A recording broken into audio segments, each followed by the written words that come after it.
The call came while I was packing the last file into the burn bag. My son's voice, shaking.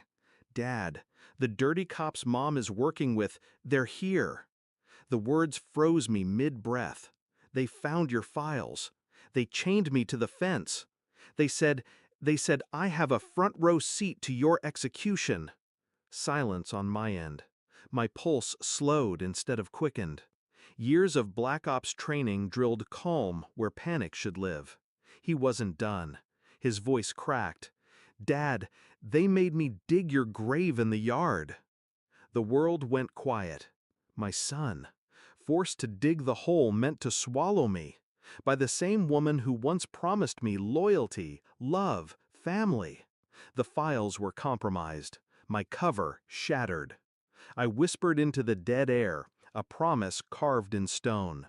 "They're already dead men," and I meant every syllable. The betrayal had been circling for months. I just hadn't wanted to see it. Odd calls taken outside, whispers in another room when she thought I was gone, a softness in her tone reserved for someone else. She told me she was tired of living in shadows, tired of the lies my undercover work demanded. I thought it was resentment. I never imagined it was conspiracy. Until the pieces fell. She wasn't tired of lies. She was building her own. Dirty cops. The same ones I had spent years infiltrating. She wasn't a bystander. She was feeding them. My wife. The mother of my son. I replayed his voice in my head, fear strangled into words he didn't even understand. He was 11, old enough to know chains meant prison, too young to know digging meant death. That was her gift to me.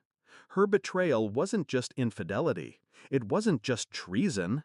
It was a death sentence written in my child's trembling hands. And I knew then, I wasn't coming home to save a marriage. I was coming home to bury it. I moved without hesitation. First, I called in a ghost protocol, a dead channel, secure, untraceable. Backups of every file uploaded to a server she didn't know existed. Insurance. Second, I mapped the house in my mind. Every angle, every entry point, every shadow I could slip into. I had trained for hostile compounds. This one was personal. Third, I studied her patterns. She always underestimated me when I was quiet. She mistook silence for surrender. Tonight, it would be her undoing. I arrived near the property past midnight. No headlights, no sound. I saw the fence in the distance, and him, my son, slumped against it, chained, head bowed but breathing, alive. The yard bore a scar, fresh dirt piled where small hands had been forced to dig. A grave. My grave. On the porch, two men smoked cigarettes, careless, comfortable. Inside, I caught a glimpse of her, my wife, laughing, drinking with them, like the woman I married had never existed. I stayed in the dark, watching, memorizing, every movement, every weakness, because when I stepped inside, there would be no second chances. I entered without sound. The first cop dropped before his cigarette hit the ground. The second never finished drawing his weapon. Years of killing in silence had not left me. I left them where they fell. Inside, I found her. She turned, startled, glass slipping from her hand. The mask of a wife cracked instantly, revealing the conspirator beneath. I didn't raise my voice. They chained our son to the fence. They made him dig a grave. You knew. She shook her head too quickly. I couldn't stop them. I slid the envelope across the table. Photographs, bank records, wire transfers traced back to her name. I had collected them weeks ago, buried in suspicion I hadn't wanted to admit. Her eyes widened, her lips trembled. "You already knew?" she whispered. I nodded once. I always did. Her collapse was silent. Mine was colder. I didn't strike her, didn't scream. I didn't need to. I walked her outside. showed her the grave her allies had forced our son to dig, his tears still wet in the soil.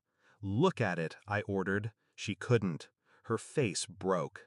"He dug this thinking it was for me, but it's yours now." Her knees buckled. She begged, words dissolving into broken sobs. I stayed still, watching. "You betrayed your family for money, for power, for men who are already rotting inside my house." I left her kneeling before the open grave. The night swallowed her cries. Then I cut my son's chains and lifted him into my arms. His heartbeat pressed against my chest like a silent vow. Dawn broke by the time we left the house behind. The boy slept in the passenger seat, exhaustion pulling him under. I drove with steady hands, no rush, no fear, just silence.